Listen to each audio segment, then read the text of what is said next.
When 5-year-old Annika's father picked her up from kindergarten, it was supposed to be a normal custody weekend. Instead, he crashed his car, woke up with no memory, and Annika was gone. For a year, the investigation stalled between the possibilities of a tragic accident or a violent carjacking. On the anniversary of the disappearance, Annika's mother was finalizing the sale of the family home when a notification appeared on her phone. Annika's backpack detected nearby. What she found under the floor would prove the entire year-long search had been deliberately sent in the wrong direction from the very beginning. The smell of industrial-strength bleach was almost worse than the dust. It was an aggressive chemical odor that sought to sanitize and erase, but it couldn't scour away the memories embedded in the drywall of the Colorado home. Leah Harding stood perfectly still in the center of what had been the master bedroom. It was June 2022, and the afternoon sunlight, unfiltered by curtains, cut harsh, unforgiving rectangles across the bare hardwood floors. The house, situated in a quiet, affluent Denver suburb, felt hollowed out, a husk. The silence echoed, feeling less like peace and more like a suffocating void. Downstairs, she could hear the muffled voice of Brenda, the realtor, a woman whose relentless cheerfulness Leah found grating. Brenda was finalizing the paperwork with the buyers, a young couple whose eager anticipation felt like a personal affront. The closing? The word felt sharp in Leah's mind, a finalizing severing. This was the final tether connecting her to the life she had built with Ryan, and the life that had shattered exactly 1 year ago today. A year, 365 days of gray fog, of moving through a world that felt muted and distant. A year since her 5-year-old daughter, Annika, had vanished. The timeline was a dull agony Leah carried in her bones, a narrative repeated endlessly in police interviews, grief counseling sessions, and the hushed, pitying whispers of neighbors who no longer knew how to speak to her. Ryan, her newly minted ex-husband, the divorce finalized just weeks before the incident, a messy affair poisoned by financial betrayals, had picked Annika up from kindergarten for his scheduled custody weekend. It was a Friday, bright and deceptively normal. Leah could picture it too easily, the memory a loop that played behind her eyes every time she closed them. Annika skipping out of the school doors, her gray shirt with the large textured pink heart slightly askew, her vibrant pink tights clashing wonderfully with her denim skirt. The backpack, black with small pink hearts, bouncing as she ran to Ryan's car, her blonde hair catching the sunlight. The CCTV footage confirmed it. They left the parking lot at 3:15 p.m. Hours later, Ryan's SUV was found 50 miles away, mangled against a cluster of ancient pines off a remote, winding mountain road. A place he had no reason to be, a treacherous stretch of highway that led deep into the wilderness. Ryan had survived. He was pulled from the wreckage with a severe concussion, multiple fractures, and a story that offered nothing but agonizing silence. Total retrograde amnesia, the doctors called it, their voices carefully neutral. A clean slate from the moment he drove away from the kindergarten. He didn't remember the drive. He didn't remember the crash. He didn't remember where his daughter was. Annika was simply gone. No trace of her at the crash site, no clothing snagged on the branches, no footprints in the soft earth. The investigation wavered between two agonizing possibilities. She had been ejected during the crash and lost to the vast, unforgiving wilderness, or there had been an unknown altercation, a carjacking perhaps, before the accident. Both scenarios ended in the same terrifying unknown, the same gaping void where her daughter used to be. Leah pressed the bridge of her nose, the emptiness of the house amplifying the void in her chest. This was supposed to be closure, a final step in the agonizing process of moving on. Instead, it felt like an amputation, a removal of a vital part of herself. She forced herself to move, to complete the final walkthrough, a last inventory of absence. She moved toward the walk-in closet, a large space that Ryan had meticulously customized during the happier years of their marriage, a time that felt like a distant dream. It was stripped bare now, the shelving units creating a skeletal outline against the white walls, the space echoing with the silence of the house. She stepped over the threshold, the air cooler and stiller here, the scent of bleach slightly fainter. As she scanned the empty shelves one last time, a sharp vibration buzzed in her back pocket. Brenda, she assumed, calling to say the buyers were ready to sign. She pulled the phone out, glancing at the screen, preparing to force a smile she didn't feel. It wasn't a call. A notification bubble had popped up on the lock screen, stark white against her background photo. Annika, smiling, her blonde hair catching the sunlight, the image a daily dose of pain and hope. It was a Find My alert. Annika's backpack detected nearby. Leah stopped breathing. The world seemed to tilt, the silence rushing in her ears. That AirTag.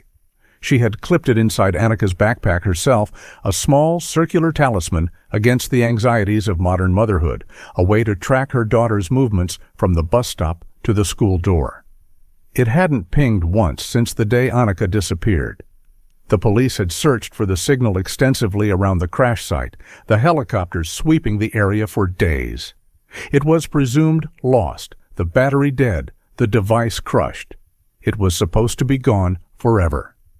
Her heart hammered against her ribs, a frantic, erratic rhythm that threatened to crack her chest open. She fumbled to unlock her phone, her fingers suddenly clumsy, the screen blurring before her eyes. The app opened, the map interface giving way to the precise tracking screen. It was a vibrant, almost sickening green, the color of life, of hope. Connecting. The seconds stretched, agonizing, the silence of the house feeling heavy, expectant. Then the screen stabilized. Here. A large white arrow appeared, pointing straight ahead. Leah took a hesitant step forward, deeper into the closet. She felt like she was moving underwater, the air thick and resistant, the silence pressing in on her. The distance indicator updated. 20 feet ahead. She walked slowly, her eyes fixed on the screen, the green light casting an eerie glow on the empty shelves, the shadows dancing on the walls. She reached the back wall, the smooth drywall cold beneath her fingertips. 12 feet ahead. The arrow swiveled sharply to the right. She turned, facing the corner where Ryan used to keep his shoe rack, a space that always smelled faintly of leather and cedar, the ghost of his presence lingering in the air. 9 feet ahead. The arrow pointed straight down. Leah looked down at the hardwood floor, the smooth, polished surface reflecting the green light of the phone. The signal was strong, unwavering. It wasn't in the closet. It was under the closet. The realization didn't make sense. Why now? She had been in this house dozens of times, supervising the packing and cleaning, the process of dismantling her life piece by piece. Perhaps it was the precise proximity. Maybe she had never stood in this exact spot, phone in hand, since the move-out. Maybe the signal had been dormant, waiting for her to come close enough to activate it. She knelt, running her fingers over the smooth, cool wood, searching for a seam, a gap, anything that might indicate an opening. The signal pulsed gently on the screen. Here. Beneath her feet. The impossibility of it was suffocating, the hope terrifying. The pulsing green light on the screen felt less like a guide and more like an accusation, a silent indictment of the secrets hidden beneath the surface of her life. 9 feet below. Leah stared at the hardwood, her mind grappling with the impossibility of the signal, the implications swirling in a chaotic storm of fear and hope. A glitch, a ghost in the machine? But the technology was binary, ruthless in its precision. It was here, or it wasn't. And the app insisted it was here. She examined the floorboards more closely, her eyes tracing the grain of the wood, searching for any anomaly. The corner of the closet where the signal was strongest. The planks seemed slightly uneven, the varnish worn differently, a subtle imperfection in the otherwise flawless surface. And then the memory surfaced, sharp and unbidden, a fragment of the past emerging from the fog of grief. Years ago, long before the gambling debts had consumed him, before the lies had poisoned their marriage, Ryan had installed a hidden access panel right here. He was paranoid about security, always talking about needing a safe place for valuables, for emergency cash, a secret compartment hidden from the world. She hadn't thought about it in years, dismissing it as another manifestation of his growing obsession with control. She pressed her fingers against the seam where two boards met, the gap almost invisible, expertly crafted. She pushed, trying to lift the edge, her fingernails scraping against the wood, the resistance firm, unyielding. It was stuck fast, sealed by time, dust, and perhaps the subtle shifting of the house's foundation, the weight of the past year pressing down on it. "Leah?" "They're here!" Brenda's voice called cheerfully from downstairs, the sound shattering the silence, a jarring intrusion from a world that felt impossibly distant. Panic began to bubble up, hot and acidic, the urgency rising in her throat. The buyers were here. The closing was happening now. If she didn't get this open, she might lose the opportunity forever. The house would belong to strangers, the secrets buried beneath the floorboards, lost forever. She scrambled to her feet and ran, her footsteps echoing loudly in the empty house, the sound a frantic drumbeat against the silence. She sprinted down the stairs, nearly colliding with Brenda in the foyer, the realtor's smile faltering at the sight of Leah's pale face, her frantic energy. "Leah? What's wrong? You look like you've seen a ghost," Brenda asked, her voice laced with concern. "I forgot something," Leah muttered, pushing past her, ignoring the curious glances of the couple standing awkwardly by the door. The buyers, their faces eager, expectant, oblivious to the drama unfolding in the house they were about to claim as their own. She burst into the garage, the space echoing with the emptiness, the air thick with the smell of gasoline and concrete dust. The cleaning crew had left a few tools behind, piled in a corner for pickup, a testament to the finality of the move. Among them, she saw the heavy, rusted head of a crowbar, the metal cold and menacing. She grabbed it, the weight of it grounding her, the cold metal a stark contrast to the heat of her panic, and ran back into the house. She took the stairs two at a time, the adrenaline masking any exhaustion. Her focus narrowed to a single point, the hidden compartment beneath the closet floor. Back in the closet, the green light continued its relentless pulse. Here, here, here. Leah didn't hesitate. She jammed the sharp end of the crowbar into the seam and pulled down with all her weight, the muscles in her arms straining with the effort. The wood groaned in protest, splinters flying, the sound of the destruction both violent and satisfying. She ignored the damage, the imminent sale, the sound of footsteps starting up the stairs, the muffled voices of Brenda and the buyers. She repositioned the bar, leveraging it against the adjacent plank, the metal biting into the wood. She pulled again, a guttural sound escaping her throat, the desperation fueling her strength. The panel suddenly gave way with a sharp crack, swinging upward on hidden hinges, the mechanism surprisingly smooth after years of disuse. Below was a shallow crawl space, perhaps 2 feet deep, nestled between the floor joists, a dark void hidden beneath the surface of the house. The air that rushed up smelled stale, dusty, and faintly metallic, the scent of secrecy and neglect. Leah fumbled with her phone, switching from the tracking app to the flashlight, her hands shaking so violently she nearly dropped the device. She shone the beam into the dark, narrow gap. The light cut through the swirling dust motes, illuminating the cramped space, the rough concrete floor, the exposed wires and pipes. And there it was. Tucked against a support beam, half covered by a loose piece of insulation, was a small black backpack patterned with tiny pink hearts. Annika's backpack. Leah dropped the crowbar. It clattered loudly on the hardwood, the sound echoing in the silence. Her hands were shaking uncontrollably. She reached into the crawl space, her arm brushing against cobwebs, the rough edges of the floorboards scraping her skin. Her fingers closed around the familiar canvas fabric.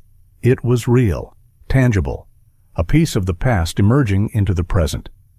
She pulled it out, clutching it to her chest, the weight of it light, empty.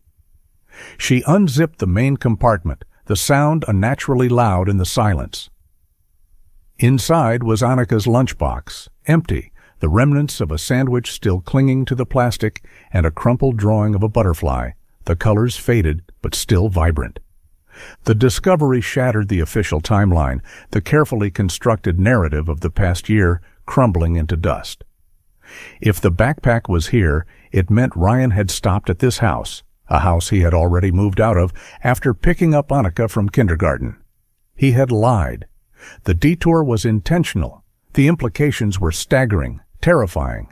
The amnesia, the confusion, it all felt suddenly suspect. A carefully crafted deception designed to hide the truth. Why come here? She shone the light back into the crawl space, the beam sweeping across the narrow space. Something else caught her eye. Deeper inside, the insulation looked disturbed, pulled away from the corner, as if someone had been searching for something. She reached in, her arm extending as far as it would go, the rough edges of the floorboard scraping her skin. Her fingers brushed against something hard and metallic. She strained, reaching further, her body contorting to fit the narrow opening, and pulled it out. It was a metal lockbox, dark gray and heavy-duty. The kind Ryan used, the kind he kept hidden from her, from the world. She tried the latch. It was unlocked. She opened it. Empty. Leah knew exactly what was supposed to be in there. Ryan kept emergency cash hidden in this box, several $1,000s he had hoarded away, hidden even from the divorce proceedings, a secret stash for his gambling habit. The realization hit her with chilling clarity, the pieces clicking into place. Ryan hadn't just stopped by the house. He came for the money. The backpack must have been left behind in the rush, forgotten or discarded in the frantic scramble for the cash. He took the cash and then what? The crash, the disappearance, the silence. Leah? What is going on up here? The buyers are waiting. Brenda's voice, sharp with annoyance, cut through the silence. She was standing in the doorway of the bedroom, the buyers hovering behind her, their faces a mixture of curiosity and concern. Leah stood up, clutching the backpack and the empty lockbox, her mind reeling, the world tilting on its axis.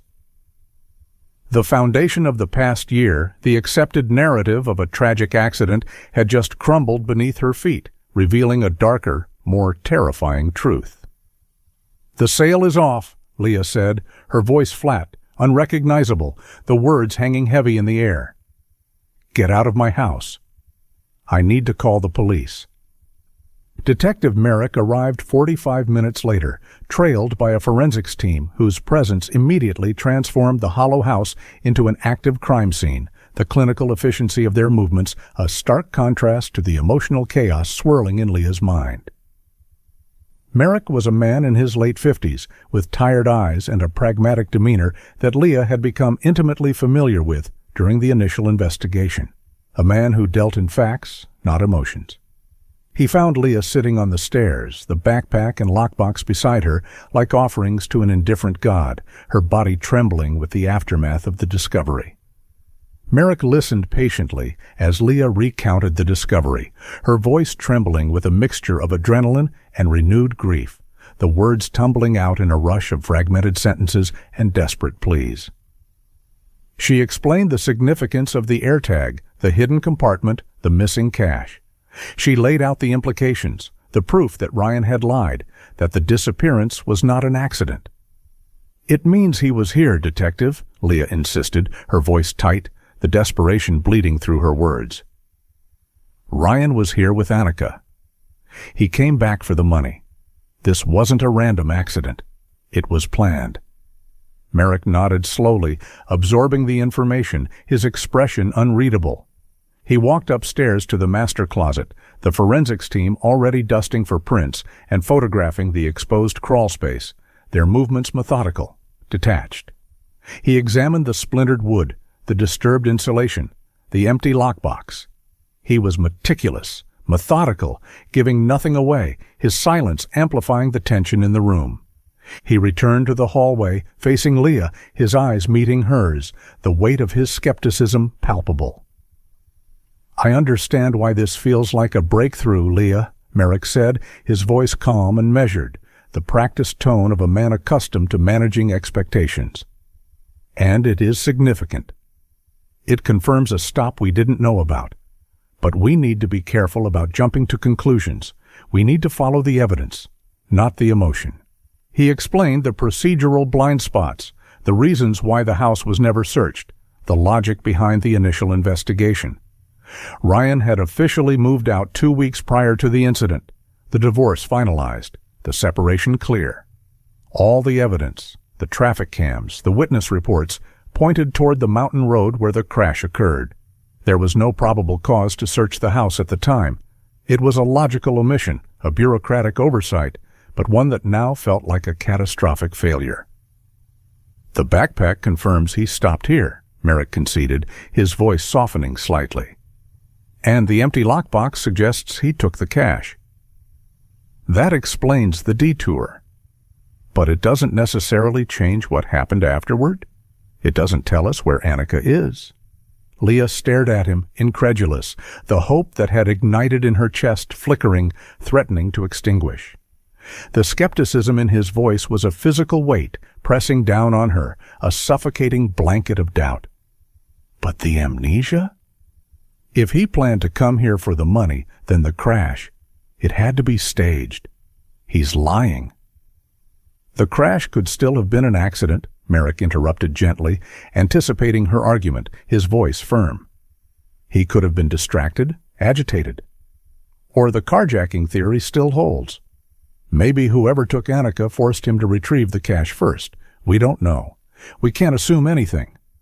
He was trying to manage her expectations, to cushion the blow of potential disappointment, to protect her from the agonizing cycle of hope and despair. But Leah didn't want comfort. She wanted action. She wanted justice.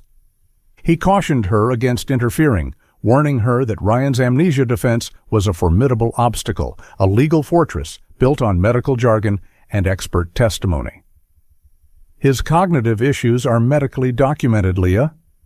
We have neurologists willing to testify that the trauma of the crash caused genuine memory loss. Proving he's faking it, it's incredibly difficult. Medically and legally, it's a fortress. We can't just break down the door. The word fortress resonated with Leah, a fortress built of lies, protected by the very system that was supposed to protect her daughter. So what now? She asked, her voice flat, the hope draining out of her, replaced by a cold, hard resolve. Now we process the scene, Merrick said, gesturing towards the flurry of activity in the closet, the clinical detachment of the investigation, a stark contrast to the emotional turmoil raging inside her. We analyze the backpack for any trace evidence. We look at the timeline again with this new information. We'll try to interview Ryan again, see if this jogs his memory. We'll follow the evidence, Leah, wherever it leads. Leah knew exactly what that meant. They would ask Ryan, he would deny remembering, and the case would stall again, the investigation caught in the gears of bureaucracy and skepticism. The police were bound by the rules of evidence, by the slow grind of justice. But Leah wasn't. She stood up, the determination hardening in her chest, the grief transforming into a cold, focused rage. If the police couldn't break through Ryan's facade, she would have to do it herself. The skepticism of the authorities wasn't a deterrent, it was a catalyst. She was alone in this, just as she had been for the past year. And she would not be deterred. She would find the truth. She would find Annika. The drive to the long-term care facility was a blur of highway lines and rising fury, the scenery passing by unnoticed, the world outside the car window muted and distant. Leah gripped the steering wheel so tightly her knuckles were white, the leather groaning under the pressure, the tension in her body a physical manifestation of the turmoil in her mind. Merrick's cautious skepticism echoed in her mind, fueling her frustration, the dismissal of her instincts, a familiar ache. They saw Ryan as a victim, a grieving father incapacitated by trauma, a broken man deserving of sympathy. Leah saw the man behind the mask, the man who had lied to her for years about the gambling, the debts, the slow erosion of their life together, the man who had always prioritized his own needs above hers, above Annika's.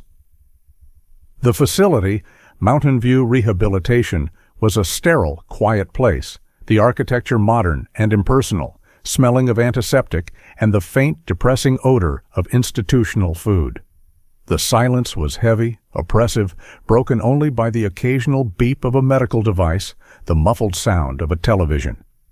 Ryan resided here due to his lingering physical injuries from the crash, a fractured femur that hadn't healed properly, requiring months of physical therapy, and his professed cognitive issues. He needed assistance with daily tasks, a convenient shield against the hard questions, a way to retreat from the world and the consequences of his actions. Leah navigated the hallways, her footsteps loud on the linoleum floor, the sound echoing in the silence. She found him in the common area, a brightly lit room with large windows overlooking the manicured lawn, the view a mockery of the confinement of the residents. He was sitting in a wheelchair, staring out at the sunlight, a blanket draped over his lap. He looked smaller than she remembered, his face pale and drawn, the vitality drained from him, the charming smile replaced by a vacant expression. He looked like a broken man.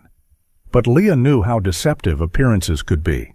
She knew the darkness that lurked beneath the surface, the manipulation hidden behind the facade of vulnerability. She walked up to him, stopping directly in front of his wheelchair, blocking the sunlight, casting a shadow over his face. Ryan turned, his eyes widening in surprise, the recognition instantaneous, the mask slipping for a fraction of a second before he regained control. "Leah? What are you doing here?" His voice was hesitant, uncertain, perfectly calibrated to convey confusion, the performance seamless, practiced. Leah didn't waste time with pleasantries.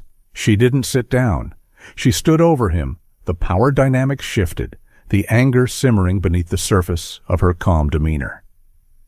"I was at the house," she said, her voice cold and steady, "finalizing the sale.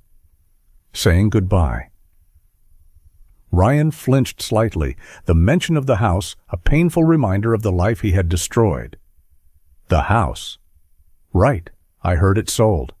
That's good. You deserve a fresh start. The words felt hollow, insincere. I found the backpack, Ryan. Ryan blinked, his expression shifting to confusion, the performance escalating. The backpack? I don't understand. What backpack? Annika's backpack, the black one with the pink hearts, the one she was wearing when you picked her up. I found it at the house. In the closet, Leah said, her gaze locked on his, searching for any crack in the facade, any flicker of recognition. Under the floorboards, in the crawlspace. Ryan reacted with apparent distress, his hands trembling in his lap, his breathing shallow. He shook his head, his eyes darting around the room as if looking for an escape route, a way to avoid the truth. I don't remember going back to the house. Leah, you know, I don't remember anything from that day. The doctor said, the trauma. I also found the lockbox, Leah continued, pressing him, her voice rising slightly, the accusation hanging heavy in the air. The one where you kept your emergency cash. The one you thought I didn't know about. It was empty. This was the moment. Leah watched him closely, her eyes narrowed, her senses heightened. And she saw it. When she mentioned the missing cash, something flickered in his eyes. It was minute, a fleeting tightening around his eyelids, a momentary stillness in his trembling hands. It wasn't confusion, it wasn't grief, it was panic, genuine, visceral panic. The panic of a man caught in a lie, his carefully constructed world threatening to collapse. It lasted only a second before he masked it, his expression crumpling into simulated anguish, the performance resuming with renewed intensity. The cash? Why would I take the cash? Leah, I don't know what you're talking about. I don't remember the crash. I don't know where she is. He pleaded, his voice rising in pitch, the desperation sounding almost real. A nurse, drawn by the commotion, approached quickly, her expression concerned, her movements brisk and efficient. Is everything all right here? Mr. Harding? Are you okay? Ryan immediately shifted his attention to the nurse, his distress magnifying, the performance escalating into a full-blown meltdown. She's upsetting me. She's confusing me. I can't remember. Please, make her leave." He buried his face in his hands, his shoulders shaking, the sound of his sobs echoing in the quiet room. Leah didn't move. She held his gaze, letting him see the certainty in her eyes, the realization that she knew the truth. The performance was convincing, honed over a year of interviews and evaluations, a masterpiece of deception. But that flicker of panic had betrayed him. It had confirmed everything. "He's fine," Leah said to the nurse, her voice flat, devoid of emotion. She turned and walked away, leaving Ryan in the sunlight, his facade firmly back in place, the mask hiding the darkness within. As she pushed through the doors of the facility, the cold air hit her face, the contrast with the stifling atmosphere of the rehabilitation center stark, invigorating. The confrontation had yielded no confession, no sudden revelation, no breakthrough for the investigation. But it had given her something more important, something that Merrick and his team couldn't find with their forensic tools and psychological evaluations. The absolute certainty that Ryan's amnesia was a lie. And if he was lying, he knew where Annika was. The void wasn't empty. It was hiding a secret Leah was determined to uncover. If the amnesia was fake, then the disappearance was planned. The certainty of this realization was a cold fire in Leah's veins, burning away the fog of grief and uncertainty that had paralyzed her for the past year. She needed to understand the sequence of events to prove that the detour to the house was intentional and significant, a calculated move in a desperate game. The backpack was the key, the physical evidence that shattered the official narrative, but the timeline was the lock, the intricate mechanism that held the truth hidden. The next morning, the sky a pale, washed-out blue, she drove to Annika's kindergarten. It was a place she had avoided for the past year, the sight of the colorful playground equipment and the cheerful murals too painful to bear, a reminder of the innocence that had been stolen from her daughter. The Little Sprouts Learning Center sign, with its whimsical font and bright colors, felt like a mockery, a symbol of a world that no longer existed for her. She met with Ms. Gable, Annika's teacher, a kind woman whose eyes still held the shadow of the tragedy, the grief lingering beneath the surface of her professional demeanor. Leah explained the discovery of the backpack, the need to confirm the timeline with absolute certainty, the urgency of her quest for the truth. "Was Annika wearing the backpack when she left with Ryan that day?" Leah asked, her voice tight, desperate for confirmation, for a solid foundation upon which to build her case. Ms. Gable nodded emphatically, without hesitation, the memory vivid in her mind. "Yes, absolutely. She was so proud of it. She never took it off. I helped her put it on before she left. She wanted to show her father the drawing she made, the butterfly." She paused, her expression clouding, the memory shifting from the joyful child to the distracted father. "Ryan was in a hurry. I remember that. He seemed agitated, frazzled. He rushed her out the door, barely saying goodbye. I remember thinking he seemed stressed, but I knew about the divorce, the financial issues. I assumed it was related to that." Stressed? Agitated? A man preparing to disappear, not a father embarking on a leisurely custody weekend. A man driven by a desperate urgency, a hidden agenda. Leah asked if the security footage from that day still existed, the digital record of the last time Annika was seen. Ms. Gable explained that the footage was archived, stored on a cloud server, a silent witness to the tragedy. She promised to retrieve it, understanding the urgency in Leah's request, the need to revisit the past to understand the present. An hour later, Leah was sitting in the small, cluttered office, the air thick with the smell of crayons and glue, watching the grainy video on a computer screen. The digital clock in the corner ticked forward, the seconds stretching agonizingly. There they were. Ryan, walking quickly, his stride long and purposeful, his hand on Annika's shoulder, guiding her towards the parking lot, his grip tight, almost forceful. And Annika, skipping beside him, the black backpack with the pink hearts clearly visible on her back, a symbol of her innocence, her vulnerability. The timestamp on the video read 3:15 p.m. Leah watched the footage repeatedly, memorizing every detail, every nuance of their movements. Ryan's tense posture, the stiffness in his shoulders, the way his eyes darted around the parking lot, scanning for threats, for witnesses. Annika's innocent excitement, the joy in her movements, the trust in her father. The contrast was heartbreaking, terrifying. She drove home, her mind racing, the timeline unfolding before her like a map. She pulled up Google Maps on her laptop, charting the route from the kindergarten to the crash site, the distance, the estimated travel time. It was a 45-minute drive, even with moderate traffic, a straightforward route that led directly into the mountains. She then looked at the police reports from the accident, the thick files she had obsessed over for months, the details memorized, the unanswered questions haunting her. The crash was reported by a passing motorist at 6:05 p.m. Nearly 3 hours. The drive should have taken 45 minutes. The stop at the house explained the detour, the deviation from the expected route. The house was about 20 minutes from the kindergarten in the opposite direction of the crash site.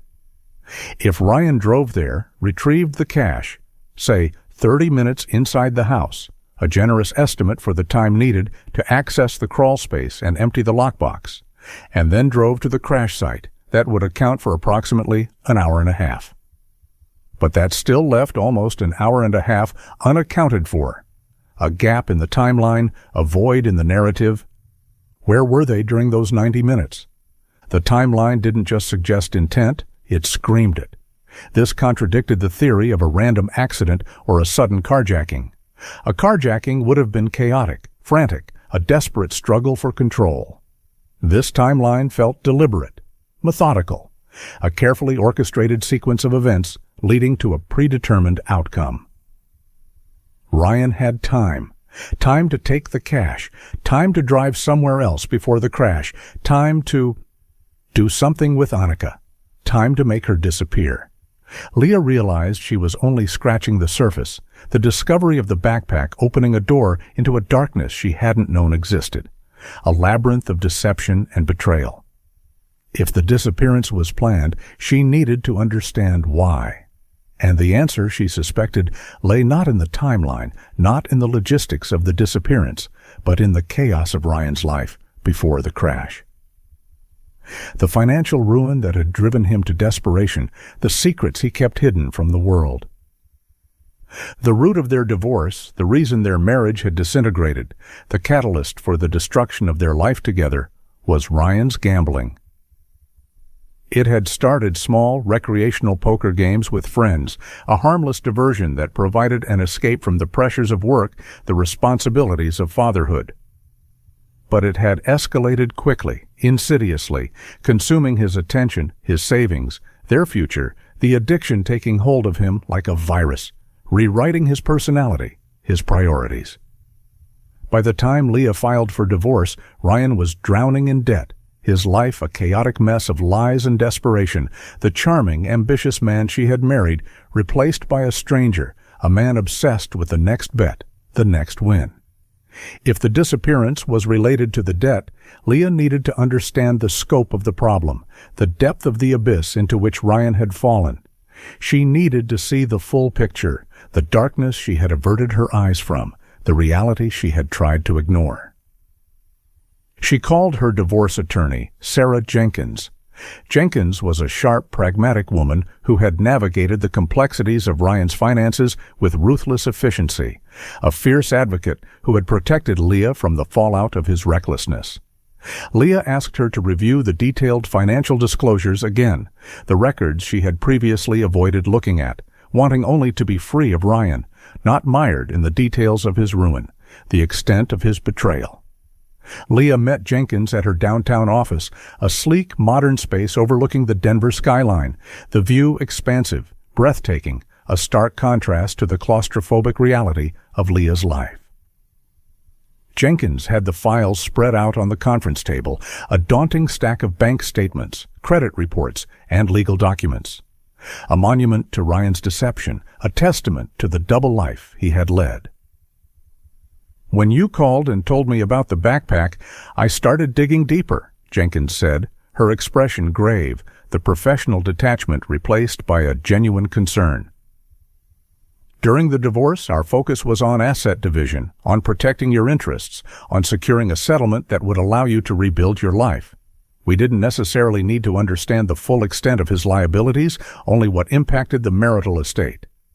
We knew it was bad, Leah, but I didn't realize how bad. I didn't realize the danger you were in." Jenkins pointed to a series of large wire transfers, amounts that made Leah feel nauseous, the numbers blurring before her eyes. Tens of thousands of dollars disappearing into the ether, vanishing without a trace. Ryan took extreme measures to hide the extent of his debt. He was borrowing from one source to pay another, a classic Ponzi scheme of personal finance, a desperate attempt to keep the balls in the air. He was juggling credit cards, taking out payday loans, liquidating retirement accounts, forging your signature on loan applications. He was a desperate man, Leah, a man capable of anything.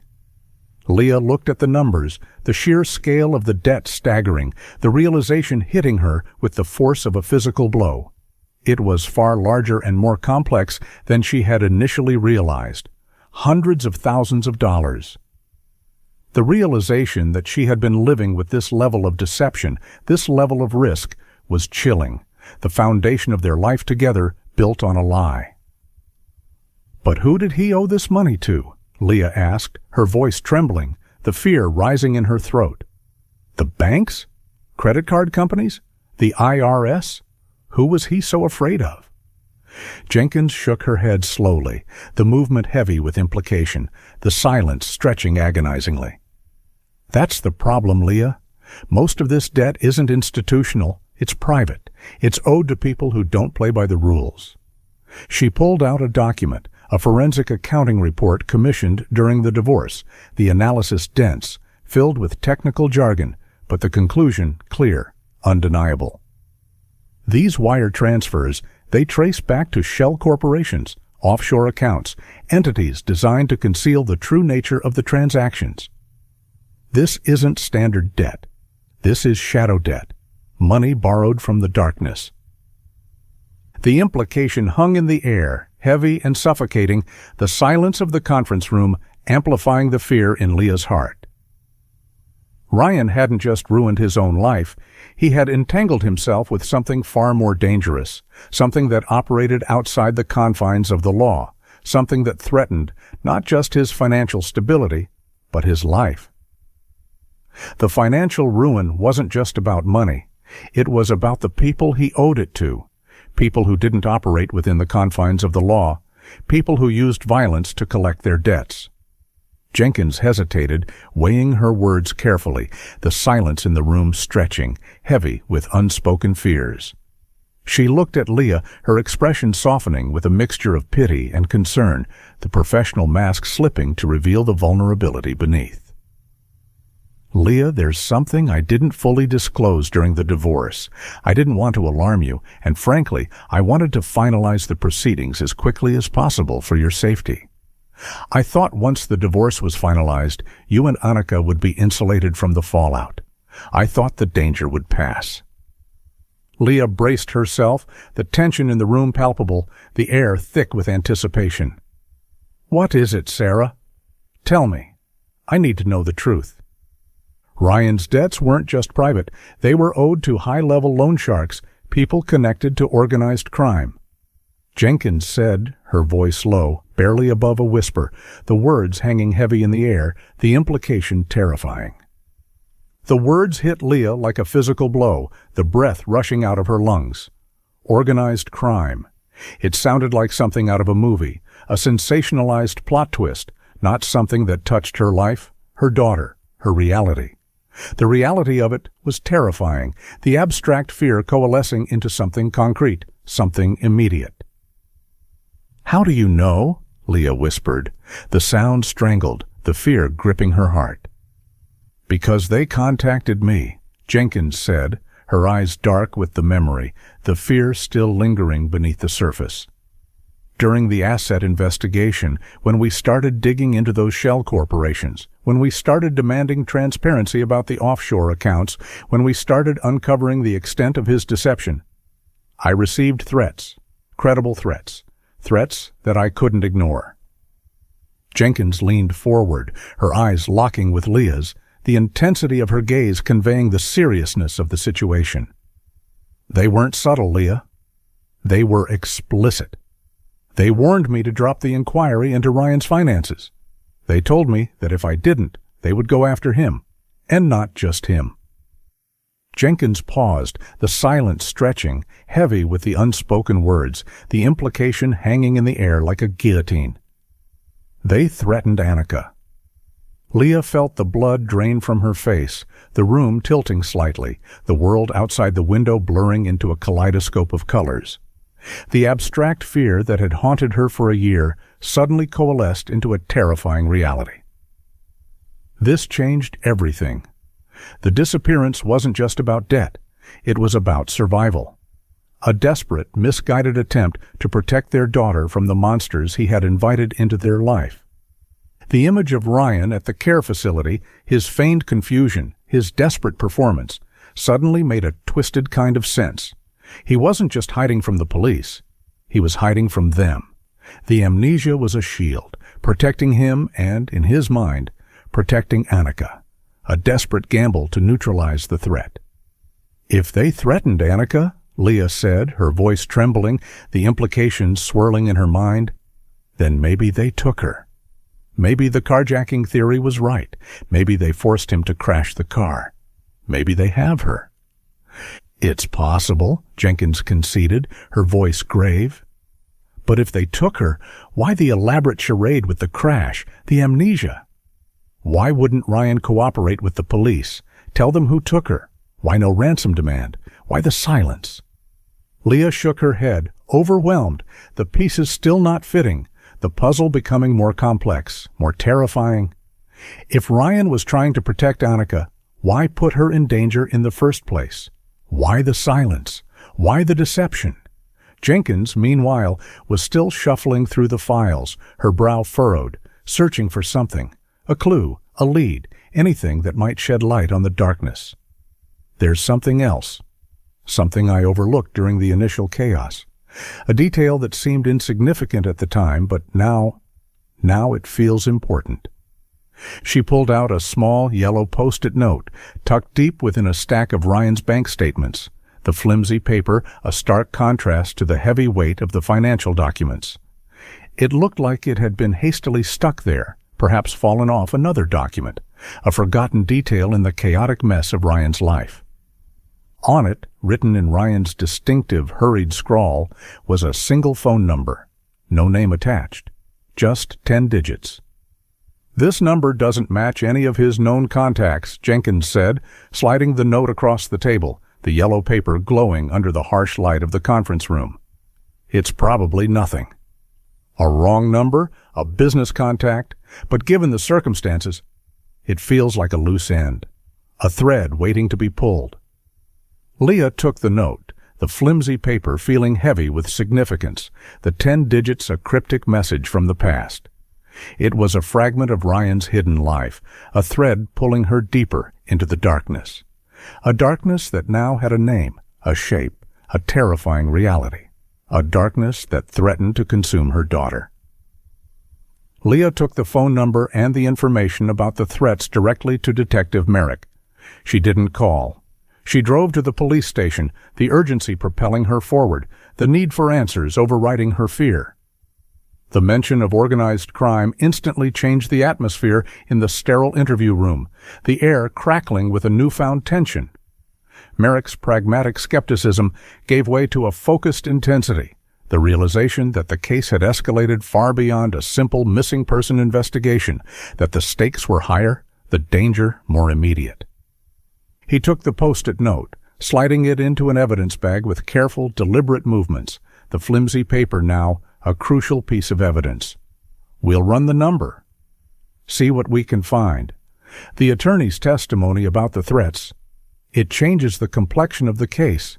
It gives us a motive, a context for Ryan's actions. A few hours later, Merrick called her back to the station, the urgency in his voice palpable. He sat behind his desk, the clutter of case files illuminated by the harsh fluorescent light, the shadows dancing on the walls.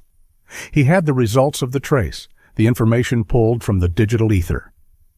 "The number connects to a burner phone," Merrick explained, his voice tight, devoid of the earlier skepticism, the frustration evident in his tone. "Purchased with cash at a convenience store in Denver 2 weeks before the disappearance. It was active only for a few weeks, then went dead the day after the crash. Untraceable. Anonymous."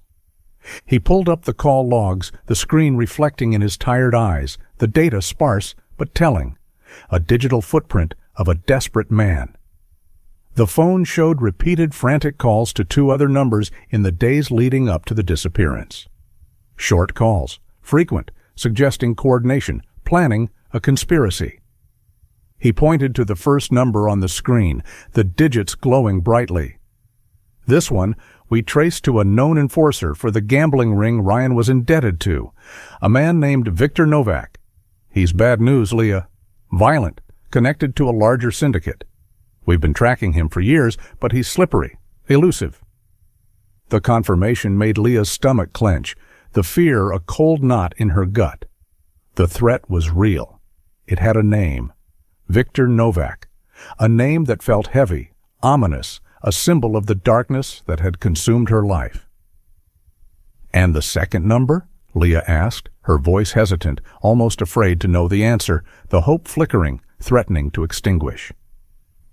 Merrick pointed to the second number on the screen, the digits a cryptic code. "This one is also a burner, untraceable, registered under a fake name, Arthur Dent, purchased at the same convenience store as the first burner, a coordinated effort to maintain anonymity." He pulled up a map showing the location data associated with the second burner phone, the pings scattered across the digital landscape but localized to a specific area. The pings are localized to a remote, mountainous region in southwest Colorado, near the Gunnison National Forest. A vast wilderness, a place where someone could disappear without a trace. It went dead the same day as the first burner, the day after the crash. The connection was undeniable. Ryan was actively communicating with the criminals threatening his daughter, and simultaneously with an unknown party in the remote mountains. A triangle of communication, a conspiracy of silence, a desperate attempt to navigate the treacherous waters between the law and the underworld. "So Ryan was talking to this Arthur Dent person while he was being threatened by Novak," Leah said, trying to process the information, the implications swirling in her mind, the puzzle becoming clearer, more terrifying. Maybe this Dent person was helping him hide Annika, helping him escape. Or maybe Dent was part of the extortion, Merrick countered, his pragmatism returning, the skepticism lingering beneath the surface. "We don't know the nature of the relationship. We don't know who Arthur Dent is. But this changes the scope of the investigation. The threat against Annika was credible, and Ryan was involved in something far more complex than a simple accident. He was playing a dangerous game." The investigation intensified, the focus shifting from a missing person case to a potential kidnapping organized by dangerous criminals, the urgency palpable, the resources of the department mobilized. But Leah couldn't shake the feeling that they were still missing a crucial piece of the puzzle, that the truth was still hidden beneath layers of deception. If the criminals took Annika, why the remote location? Why the burner phones? And why, a year later, was there still no ransom demand, no contact from the kidnappers? The silence was deafening, and it suggested a different kind of conspiracy. A conspiracy born not of greed, but of desperation. The knowledge of the organized crime connection paralyzed Leah with a new kind of fear, a fear that transcended the abstract terror of the unknown. It wasn't just the fear of what might have happened to Annika. It was the concrete fear of Victor Novak, the enforcer, the man who had threatened her daughter's life, the embodiment of the darkness that had consumed Ryan. The image of him, conjured from Merrick's description, a brutal, ruthless man who operated outside the confines of the law, haunted her thoughts, his presence a shadow lurking in the corners of her mind.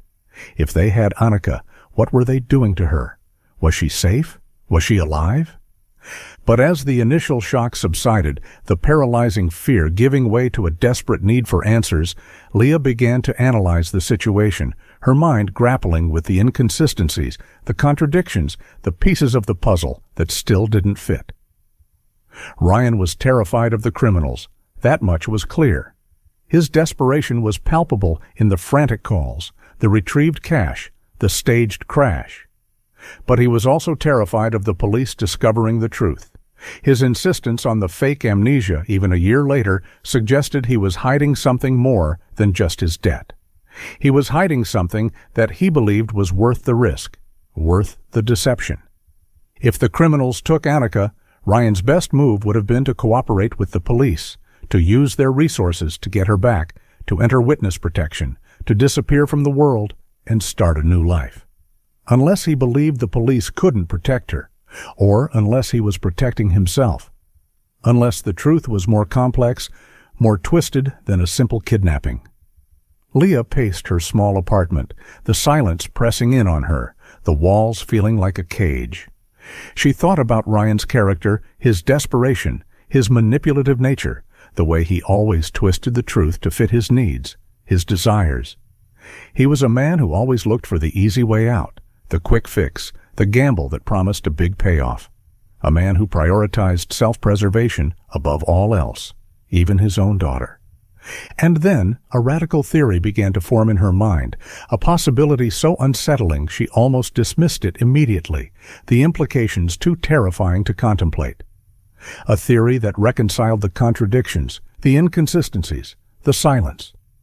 What if the crash wasn't an accident or an abduction by the criminals? What if it was a diversion?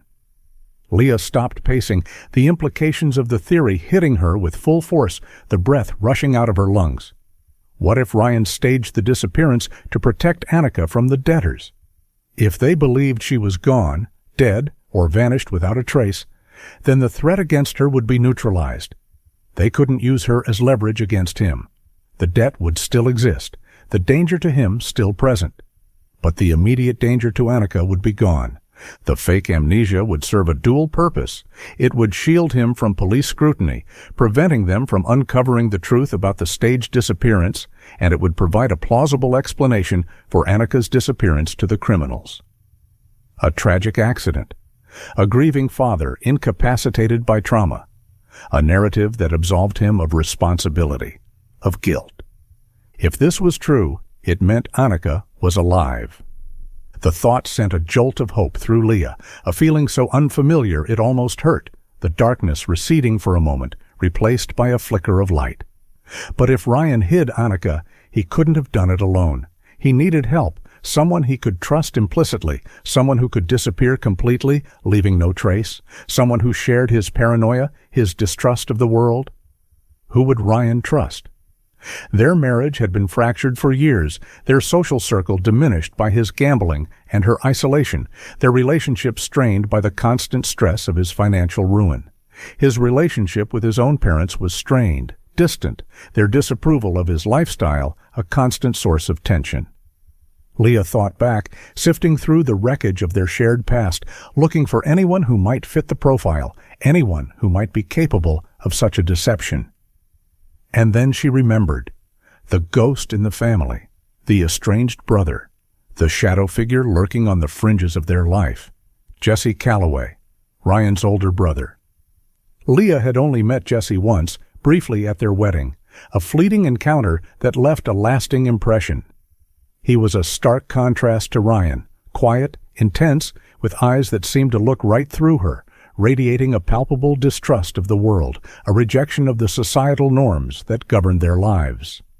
He had left immediately after the ceremony, uncomfortable in the crowd, the celebratory atmosphere feeling forced, artificial. He was eager to return to his isolation, to the wilderness that he called home. Jesse was a survivalist, fiercely anti-government, a man who had chosen to live off the grid, deep in the Colorado mountains, his existence a rejection of the modern world. He had cut ties with the family years ago, long before Leah entered the picture, the rift between the brothers deep, irreparable. He had no digital footprint, no permanent address, no connection to the world Ryan inhabited. He was a ghost. He was the one person Ryan might trust who could completely disappear. The one person capable of hiding Annika from the world, from the criminals, from the police.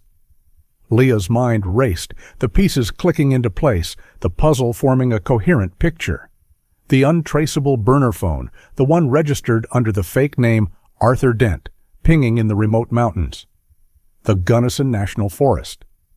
That was the general area where Jesse was rumored to live, the vast wilderness that provided the perfect cover for a man seeking anonymity, isolation.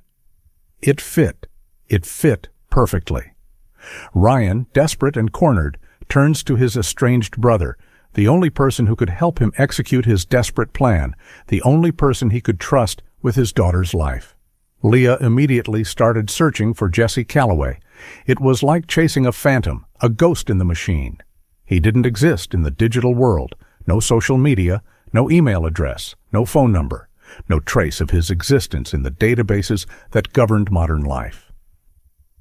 She spent hours online, scouring public records, genealogical databases, anything that might give her a lead, a clue to his whereabouts. She found old addresses in small mountain towns, disconnected phone numbers, fragments of a life left behind, a trail of breadcrumbs leading into the wilderness. But nothing recent, nothing concrete, nothing that could help her find him. She needed something tangible, something that connected Jesse to the burner phone, to Arthur Dent, something that proved her theory. She focused on the location data Merrick had provided, the remote area near the Gunnison National Forest, the cluster of red dots on the digital map. She cross-referenced it with the old public records she had found for Jesse, looking for any overlap, any connection, any convergence of the past and the present. And then she found it. A P.O. box in a small town called Silver Creek, deep in the mountains, nestled on the edge of the Gunnison National Forest, a remote outpost on the fringes of civilization. It was registered years ago under the name Jesse Calloway. It was likely inactive, another dead end, another ghost in the machine. But something compelled her to look deeper, a gut feeling, an instinct that told her this was important. She searched for the P.O. Box number online, cross-referencing it with the fake name Arthur Dent. It was a desperate gamble, a shot in the dark, a search for a needle in a haystack of information.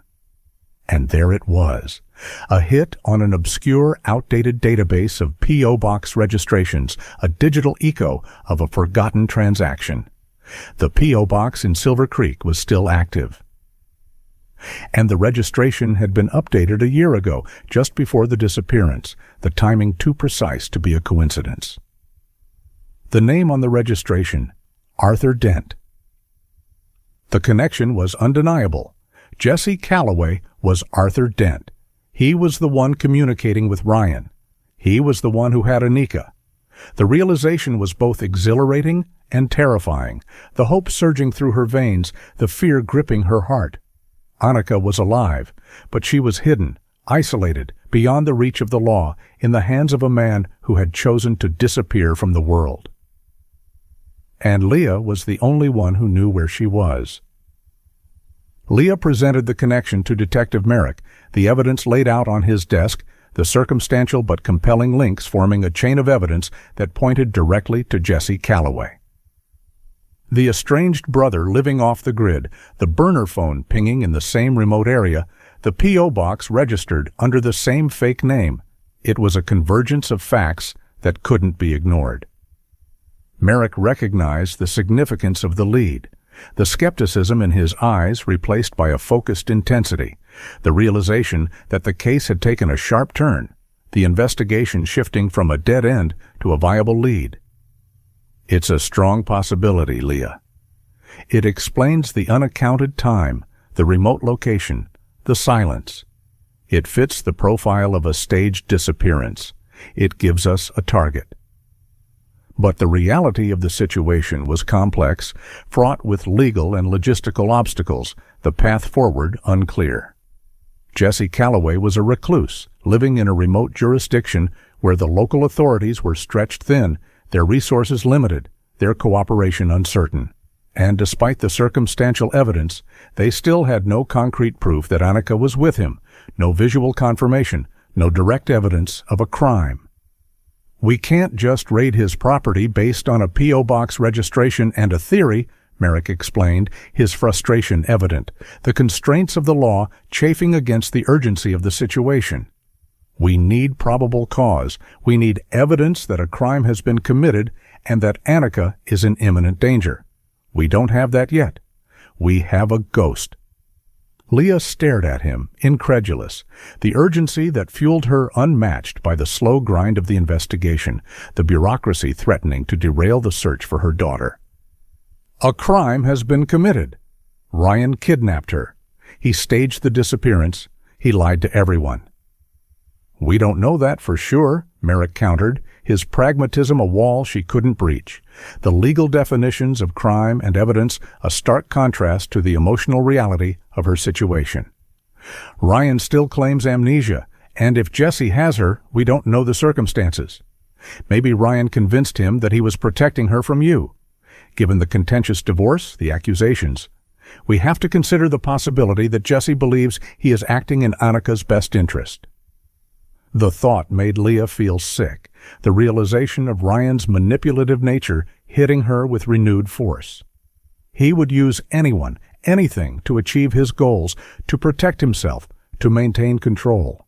He would poison his own brother against her, twisting the truth into a weapon.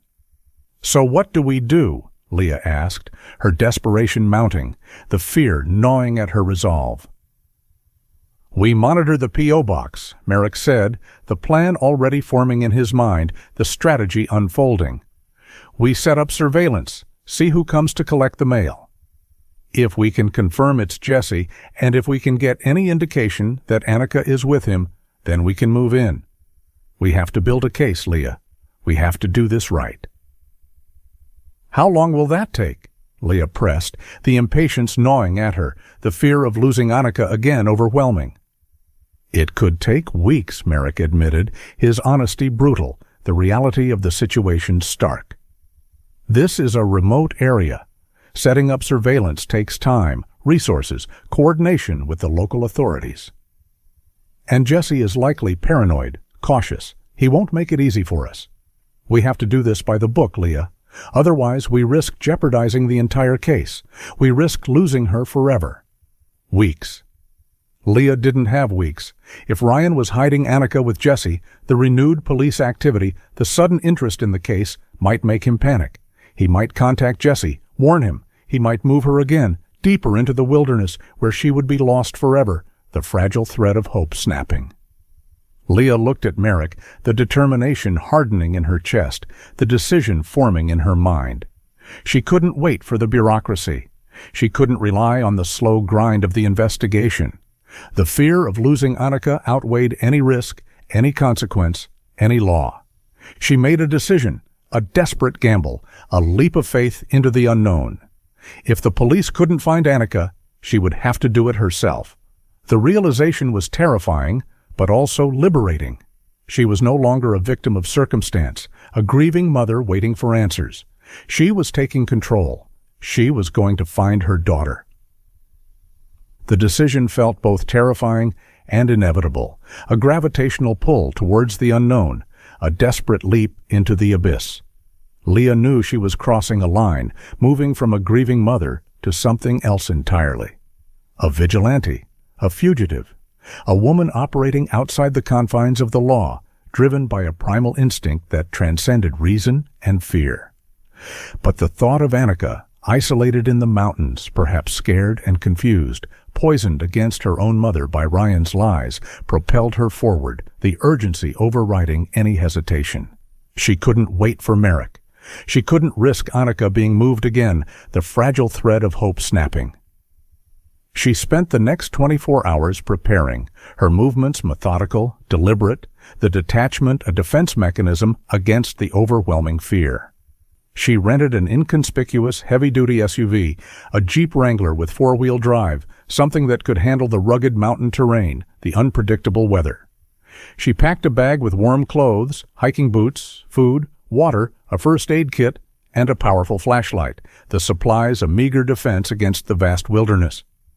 She withdrew a large amount of cash from her savings account, the remnants of the divorce settlement, the money a tool for survival, for negotiation, for bribery. She was operating on instinct, adrenaline, and a primal need to protect her child. She knew she was out of her depth, that she had no experience in tracking down fugitives, no training in survival skills. She was a suburban mother, accustomed to comfort and security, the predictability of her life a stark contrast to the chaos she was about to embrace. But she also knew that no one was more motivated to find Annika than she was. No one loved her more. No one would risk everything for her. Before leaving, she called Detective Merrick, the phone heavy in her hand, the deception tasting like ash in her mouth. She forced a calmness into her voice she didn't feel, the performance worthy of Ryan himself. She told him she was going away for a few days to a retreat in the mountains, a place without cell service, without internet, to clear her head, to escape the pressure of the investigation, the agonizing wait for answers. Merrick sounded concerned, urging her to stay safe, to keep her phone on as long as possible, to let him know if she needed anything. The guilt of the deception weighed on her, a heavy stone in her stomach, but she pushed it down, the urgency of her mission overriding any moral qualms. She couldn't afford to be stopped. She couldn't afford to fail. The drive to Silver Creek was long, the cityscape of Denver giving way to the towering peaks of the Rocky Mountains, the scenery breathtaking, the vast expanse of the wilderness both beautiful and terrifying. But Leah barely noticed, her eyes fixed on the road, her mind focused on the destination, on the daughter waiting for her at the end of the journey. As she drove deeper into the mountains, the roads became narrower, the town smaller, the cell service intermittent, then disappearing altogether, the digital connection to the world severed. She felt a growing sense of isolation, a realization of how far she was from civilization, from help, from the safety of her old life. She was utterly alone. The silence of the mountains was absolute, broken only by the roar of the engine and the pounding of her heart, the sound of frantic rhythm against the stillness of the wilderness. But the thought of Annika, alone and scared, kept her moving forward, the hope a fragile flame flickering in the darkness. She had reached the point of no return. There was no turning back now. The only way out was through.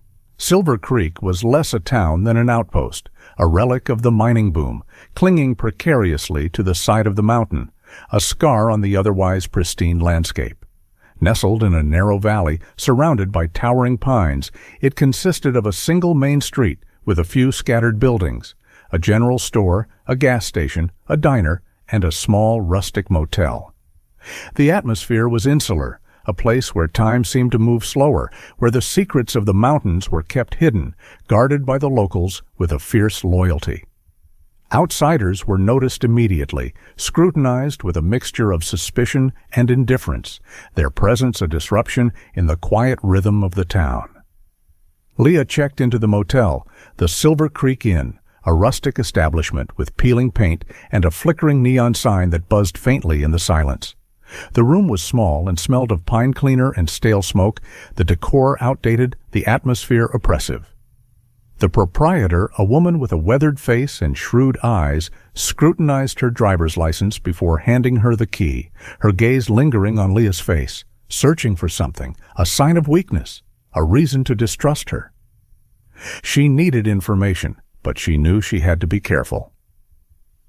A desperate mother asking questions about a local recluse would raise suspicion quickly, the rumor mill spreading like wildfire through the small town.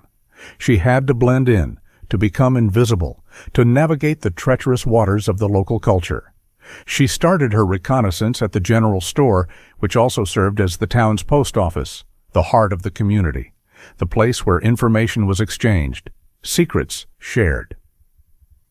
The interior was dimly lit, cluttered with shelves stocked with canned goods, fishing gear, and hunting supplies, the air thick with the smell of coffee and dust. A man in his 60s with a weathered face and suspicious eyes that mirrored the proprietor of the inn stood behind the counter, his posture rigid, his expression guarded. He was the postmaster, the gatekeeper of the town's secrets. Leah approached the counter, trying to appear casual, relaxed, a tourist passing through, seeking refuge from the chaos of the city. She bought a cup of coffee and a local map, spreading it out on the counter, the colorful lines a stark contrast to the rugged reality of the mountains.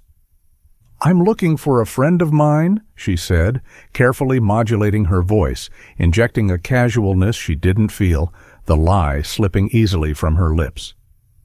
"He moved up here a while back, goes by the name Arthur Dent. I was supposed to meet him here, but I lost his address." The postmaster's eyes narrowed slightly, the reaction subtle, but Leah caught it. A flicker of recognition, quickly masked by indifference, a tightening of the muscles in his jaw. Arthur Dent? The name felt heavy on his tongue, unfamiliar, yet recognized.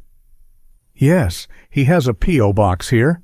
I was hoping you could tell me if he's been by recently," Leah said, holding her breath, her heart pounding in her chest, the anticipation agonizing. The postmaster shook his head, his expression shuddered, the wall of silence slamming down, the rejection clear, final. "Can't give out that information. Privacy regulations. It's against the law."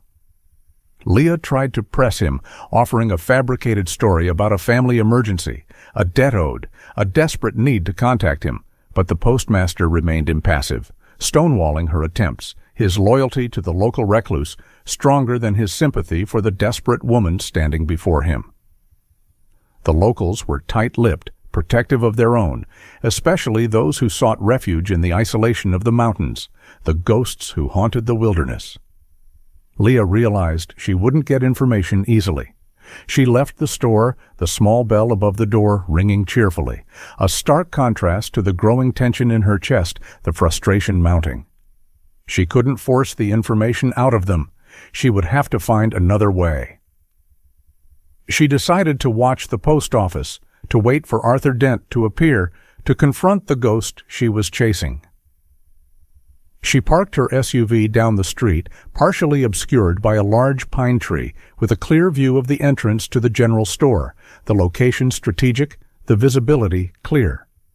She settled in for a long wait, the silence of the town pressing in on her, the isolation amplifying her fear, the suspicion of the locals, a palpable presence. She was an intruder in a hostile environment, and she was running out of time. Leah spent 2 days staking out the P.O. box, the monotony of the surveillance agonizing, the waiting a slow torture. 2 long, agonizing days cramped in the front seat of the SUV, the vinyl seat sticking to her legs, the air thick with the smell of stale coffee and exhaustion. The boredom was excruciating, punctuated by moments of intense anxiety, every passing car a potential threat, every glance from a local a silent accusation. She sat for hours, watching the locals come and go, their movements slow and deliberate, their faces impassive, the rhythm of the town unchanging, indifferent to her desperation.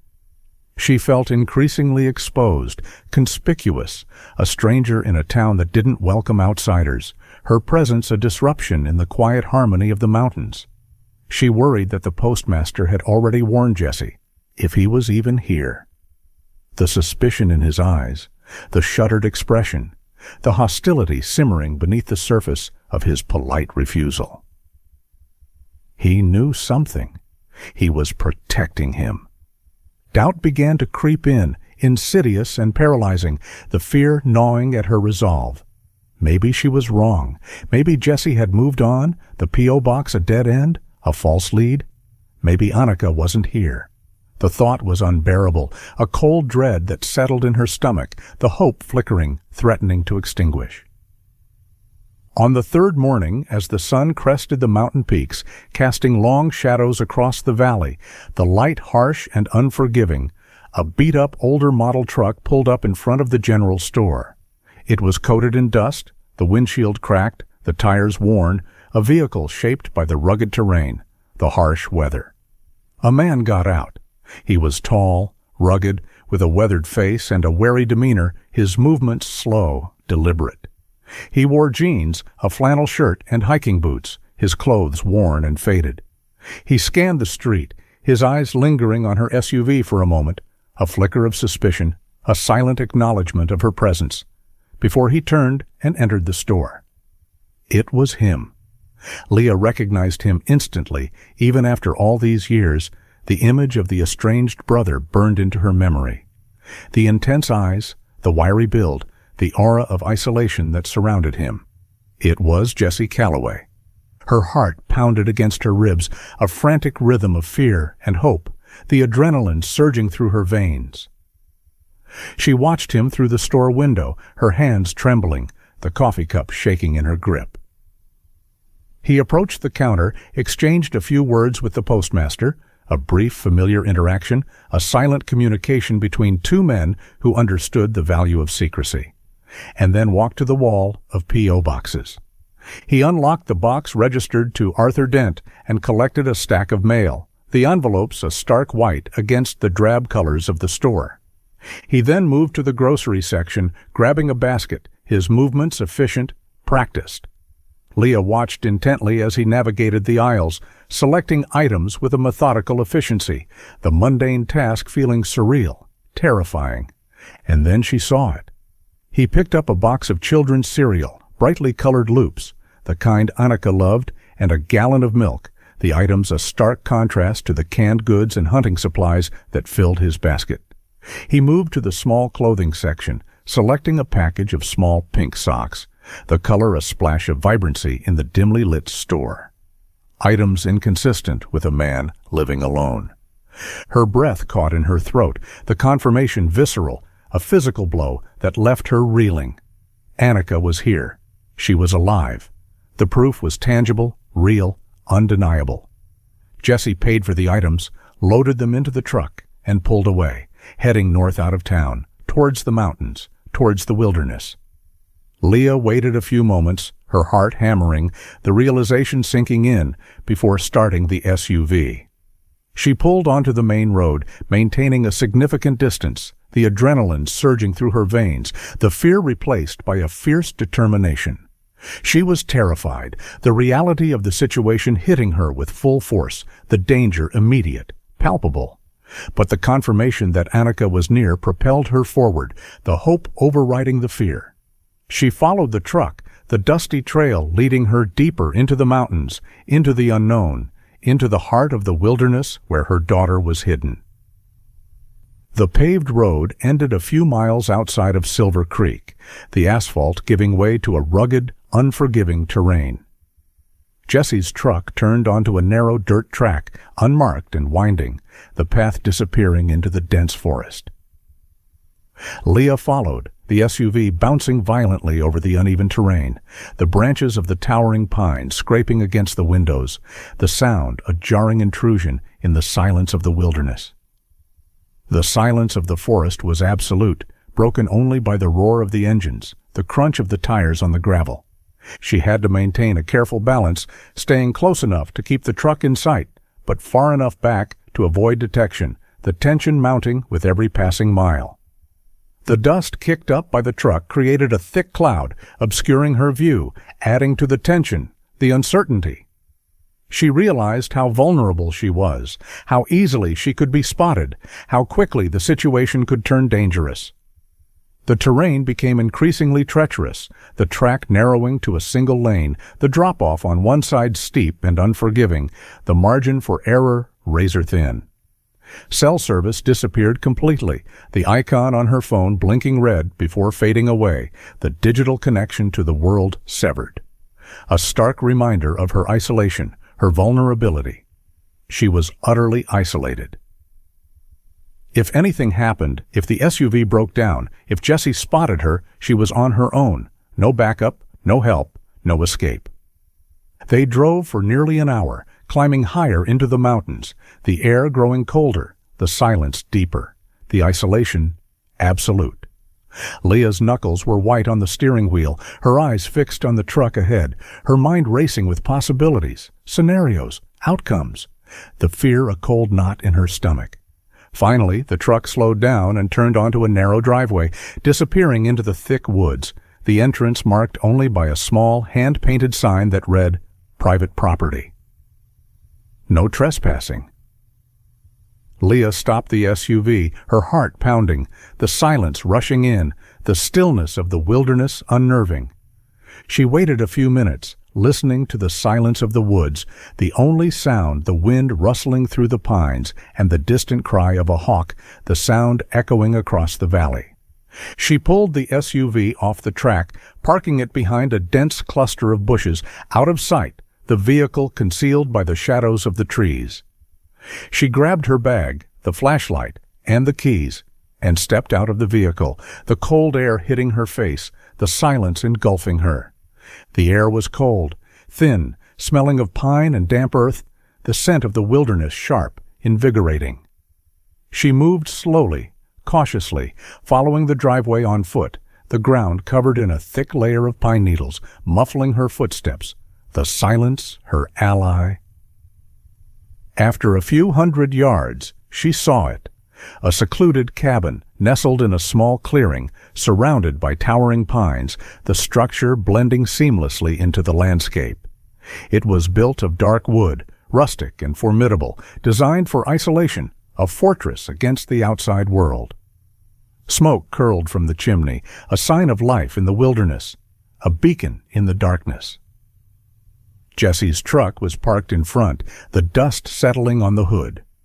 Leah stopped, concealed by the trees, observing the cabin, her eyes scanning the perimeter, searching for any sign of movement, any indication of danger. It was smaller than she expected, with a covered porch and small windows, the glass reflecting the fading light of the afternoon. There was no sign of Annika, no toys in the yard, no indication that a child lived there. The silence was absolute, the stillness unsettling. She needed to get closer, to confirm that Annika was inside, to find a way to extract her. She circled the cabin, staying low, moving silently through the underbrush, the shadows her cover.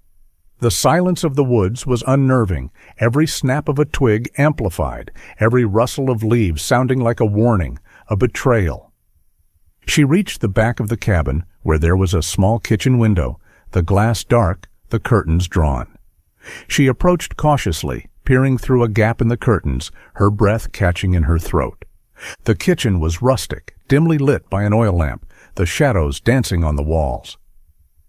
Jesse was standing at the counter unpacking the groceries, his back to the window.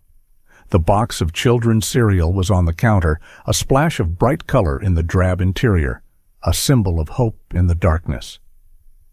Leah scanned the room, her eyes searching for any sign of her daughter, a glimpse of her face, a sound of her voice. And then she saw it. The refrigerator stood against the far wall, an old, humming appliance that seemed out of place in the rustic kitchen, a relic of the modern world in the heart of the wilderness. Taped to the door, held in place by a small magnet, was a crayon drawing. It was a colorful, childish depiction of a cabin surrounded by trees, the lines uneven, the colors vibrant. A bright yellow sun shone in the corner, a blue bird perched on the roof, the smoke curling from the chimney in a whimsical spiral. The style was unmistakable, the exuberant colors, the innocent depiction of the world. It was Annika's drawing. The shock was physical, a jolt that sent tears streaming down Leah's face, the emotion overwhelming, the relief crashing over her like a tidal wave. The relief was so overwhelming it almost brought her to her knees, the strength draining from her legs, the exhaustion hitting her with full force. Annika was alive. She was inside. The proof was tangible, real, undeniable. But the relief was quickly replaced by a surge of adrenaline, a fierce determination, a primal instinct taking over. She had to get her out. She had to rescue her daughter from the isolation, the deception, the darkness.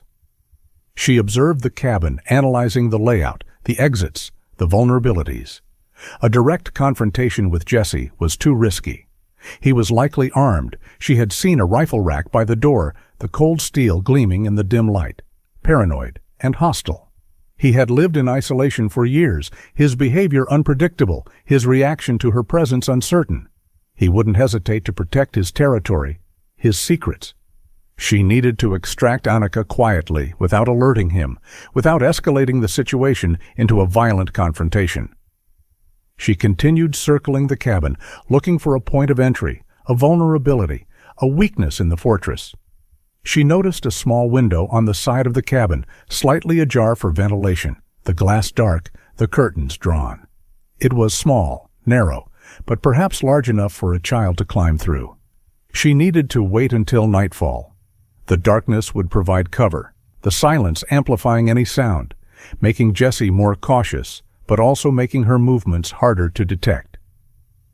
She retreated into the woods, finding a concealed spot overlooking the cabin, the rough bark of a pine tree pressing against her back.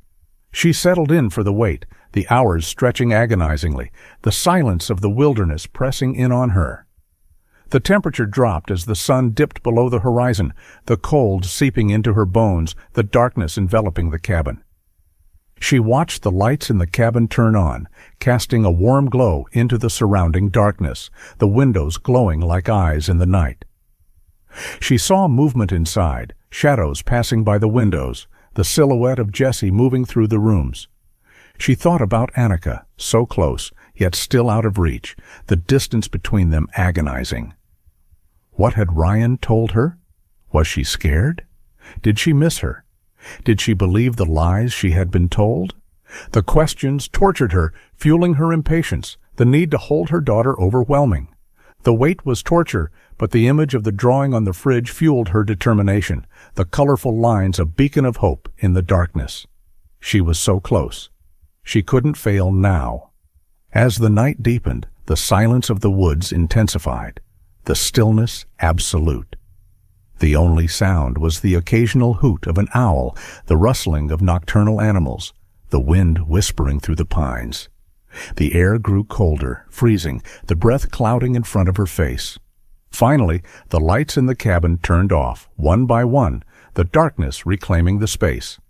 The cabin was plunged into darkness, except for a faint glow coming from the small window on the side. A nightlight.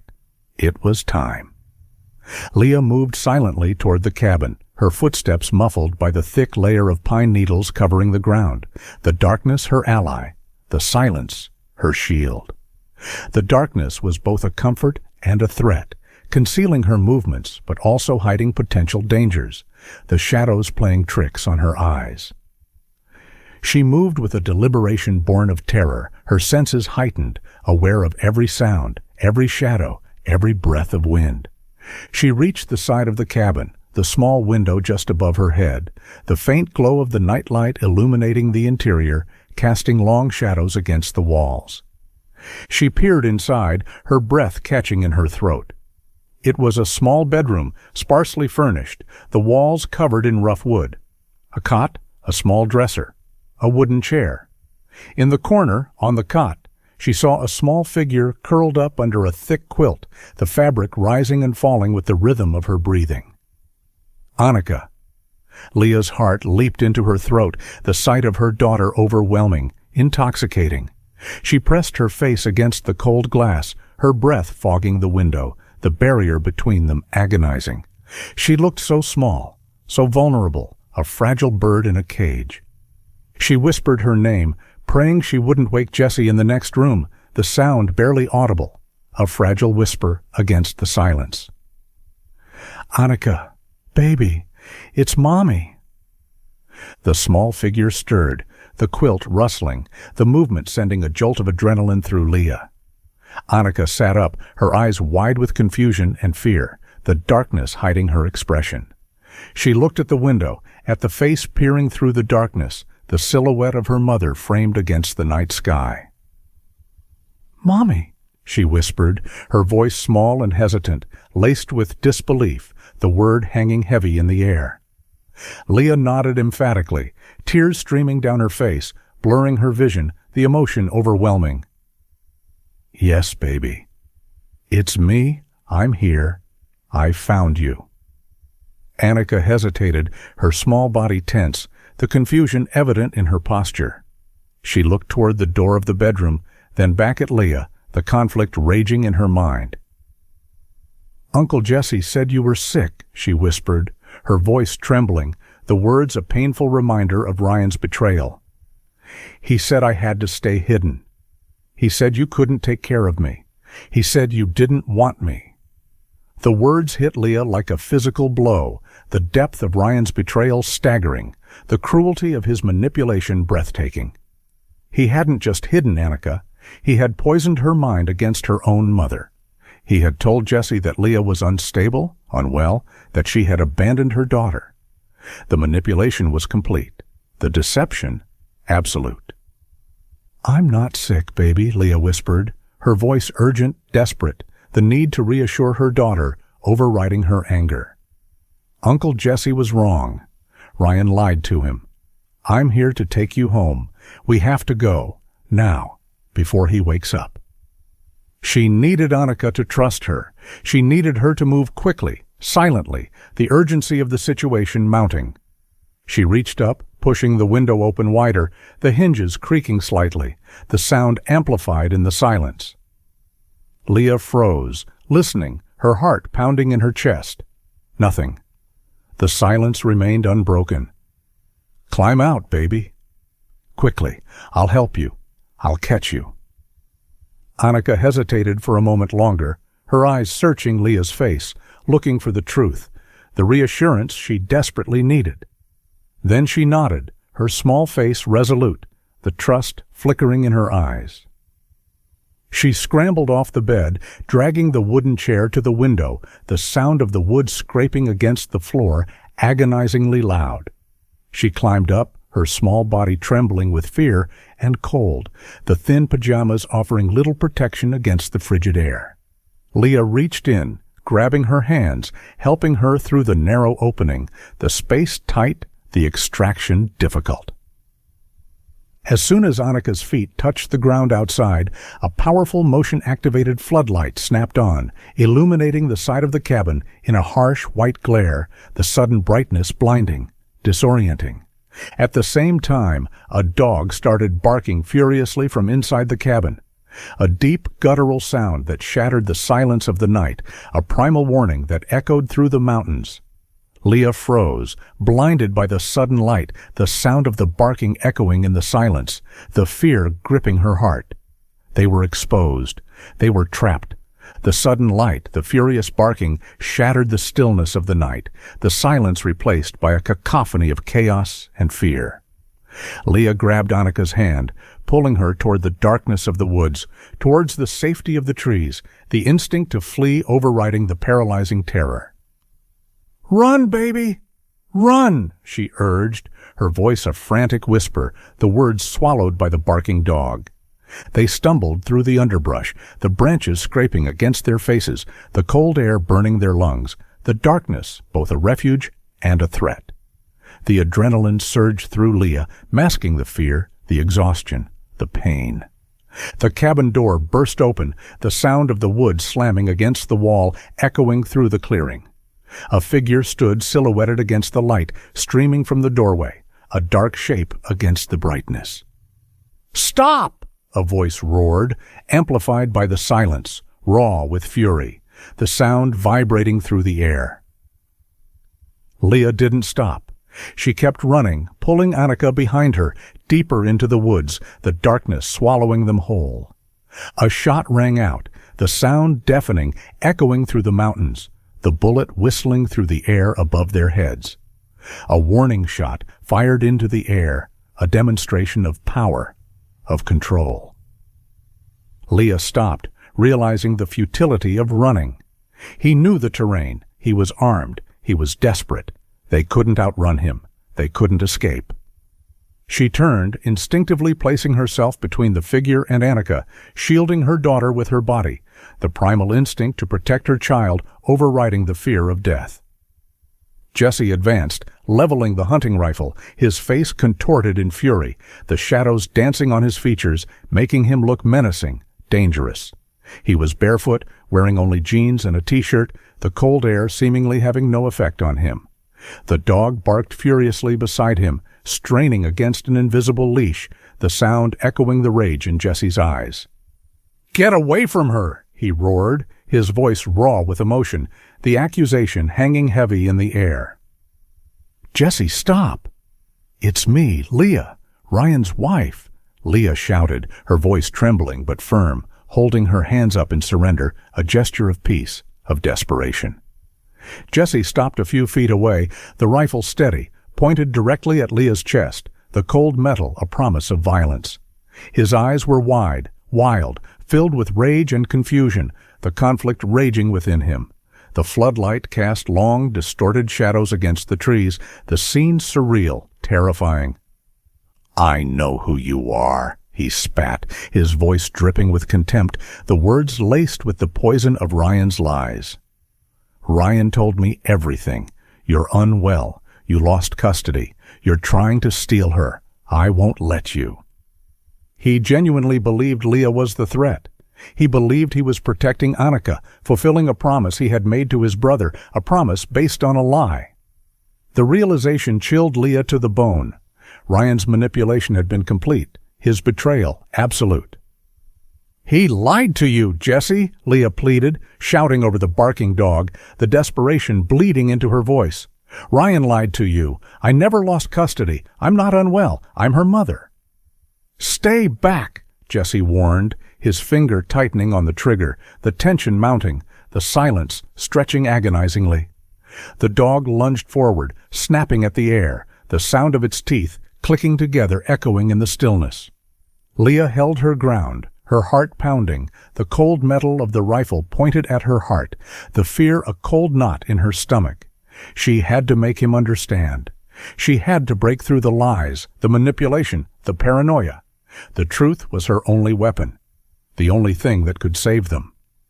"Ryan is in massive debt," Leah shouted, her voice desperate, echoing in the silence, the words carrying the weight of the truth. "He owes money to organized criminals, dangerous people. Victor Novak. They threatened Annika's life.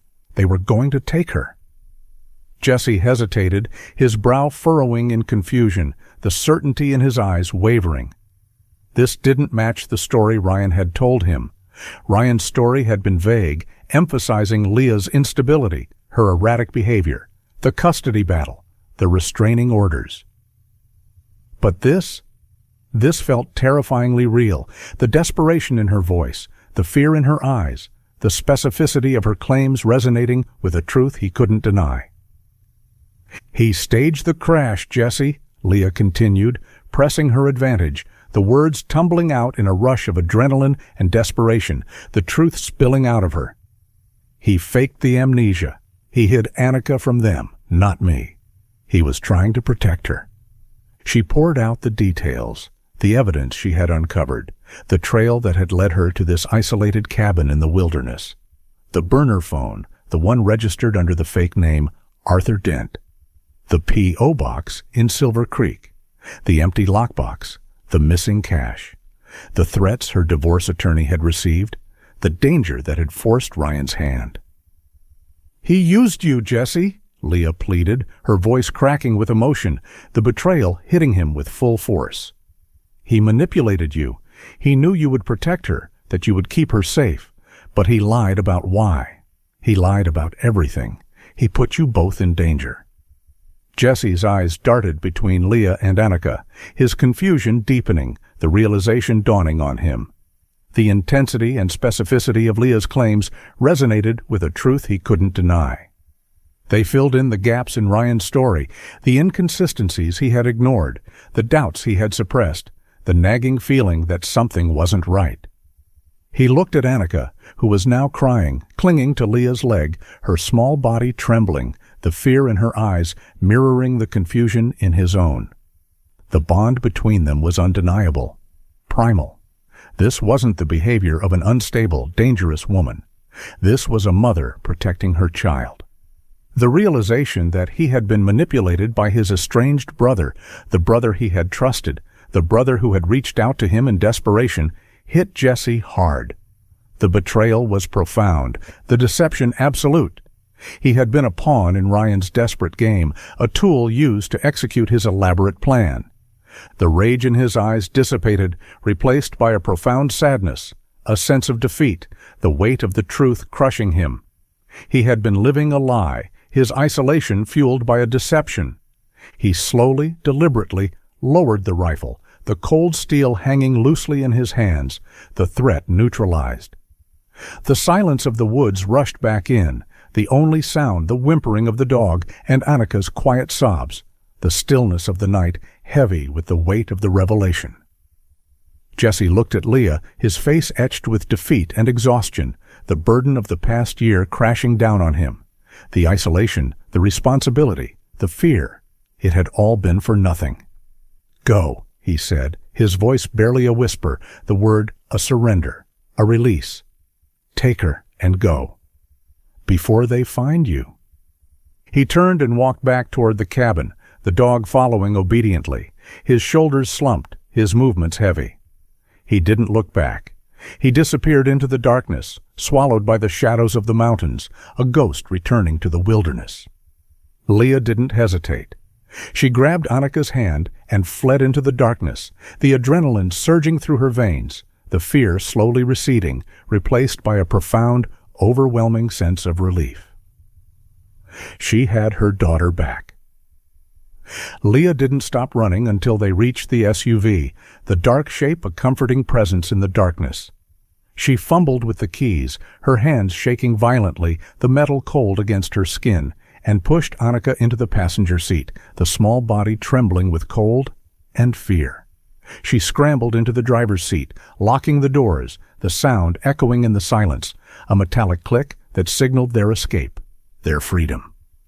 She started the engine and drove, the SUV bouncing recklessly down the treacherous mountain tracks, the headlights cutting a swath through the darkness, the wilderness blurring past the windows.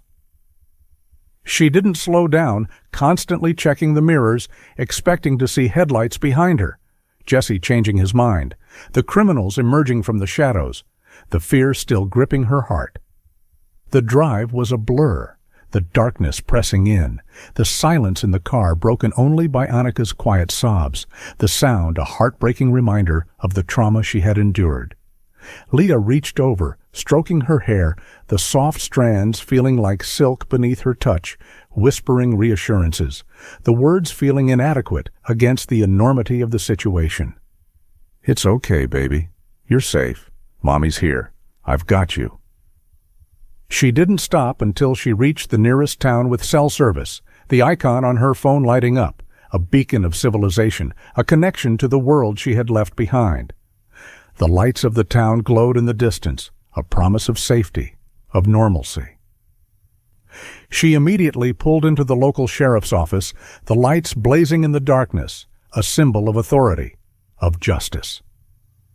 She stumbled through the doors, Annika clinging tightly to her side, refusing to let go, the warmth of the station a shock after the freezing cold of the mountains. Leah gave a frantic, full statement, the words tumbling out, the events of the past few days spilling out in a rush of emotion, the story of her desperate search for her daughter unfolding in the sterile environment of the sheriff's office. The sheriff, a man with a kind face and a calm demeanor, listened patiently, his expression grave, the realization of the magnitude of the situation sinking in. He recognized the name Annika Harding, the case that had haunted the state for a year, the missing child whose face had been plastered on every news channel, every missing person poster. They were taken to a local hospital, the sterile environment a stark contrast to the rustic cabin in the wilderness. Annika was examined, the doctors confirming she was physically healthy, unharmed. A miracle. But the psychological impact of the year-long isolation, the confusion, the fear, was evident in her wide eyes, her hesitant movements, her silence. The trauma lingered beneath the surface, a shadow in her eyes. The reunion was overwhelming, a complex tapestry of emotions. Profound relief, the agonizing joy of holding her daughter again, the anger at Ryan's betrayal, the depth of his deception, and sorrow for the lost year, the time stolen from them, the innocence shattered. Holding Annika in her arms, the small body pressed against her chest, Leah felt the paralyzing trauma of the past year begin to recede. The void that had consumed her, the emptiness that had defined her life, was filled. The silence was broken. In its place was a fierce, clear sense of purpose, a determination that burned brighter than any fear. To heal her daughter, to rebuild their life, to protect her from the darkness that had almost consumed them. The journey ahead would be long, arduous, a path fraught with challenges and obstacles, but they would face it together. The recovery of Annika triggered a massive multi-agency response, the news spreading like wildfire across the state, the nation. Detective Merrick arrived the next morning, coordinating with the local authorities, the relief in his eyes when he saw Leah and Annika palpable, a validation of the desperate gamble she had taken, the risk she had embraced. Tactical teams, armed and ready, descended on the cabin, the helicopters roaring overhead, the silence of the wilderness shattered by the intrusion of the outside world. They found Jesse Calloway sitting on the porch, waiting for them, his expression resigned, his eyes empty. He surrendered peacefully, offering no resistance. He was tired of running, tired of the lies, the burden of the secret too heavy to bear. He gave a full confession, detailing how Ryan had arrived a year ago, desperate and frantic, claiming Leah was unstable, that she had lost custody, that Annika was in danger. He admitted to hiding her, believing he was protecting her from her mother, the remorse in his voice genuine, the realization of his manipulation profound.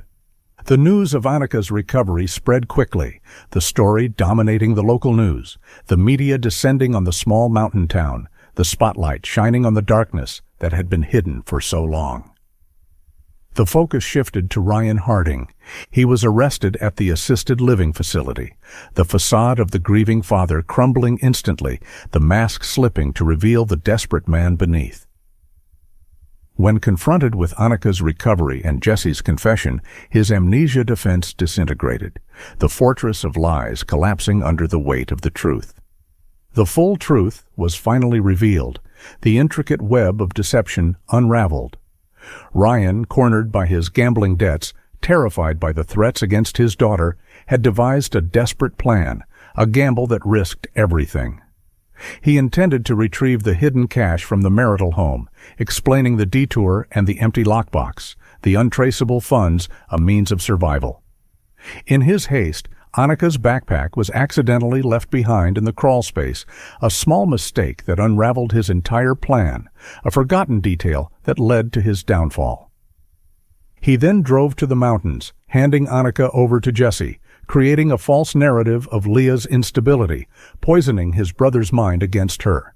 He staged the crash, intending to create a diversion to make it look like Annika had vanished, neutralizing the threat from the criminals. He injured himself more severely than intended, the physical trauma adding to the credibility of his amnesia defense, the lie becoming a self-fulfilling prophecy. He maintained the lie for a year, hoping the criminals would move on, the police would stop searching, and he could eventually retrieve Annika and disappear, starting a new life, free from the debts, the threats, the consequences of his actions. A desperate gamble that failed. Late 2022. The legal proceedings were swift, the justice system moving with a newfound urgency. Ryan Harding pleaded guilty to custodial interference, filing false reports, and child endangerment, facing significant prison time, the courtroom silent as he accepted responsibility for his actions. Jesse Calloway, due to his cooperation and genuine belief that he was protecting Annika, received a lighter sentence: probation and community service, a chance to rebuild his life, to atone for his role in the deception. Leah and Annika moved to a new state, far from Colorado, far from the memories of the past year, the shadows of the trauma. They started intensive therapy, healing the wounds of the betrayal, the isolation, the fear, the process slow, painful, but ultimately transformative. Annika was resilient, slowly readjusting to the world, her laughter returning, the shadows in her eyes receding, the innocence gradually restored. Leah, having overcome her deepest fear, dedicated herself entirely to rebuilding their life together. The silence that had once defined her life was replaced by the sound of her daughter's voice, a constant reminder of the strength of a mother's love, the resilience of the human spirit, and the small digital signal that had led her back to her daughter, the 9-foot signal that had guided her through the darkness and into the light.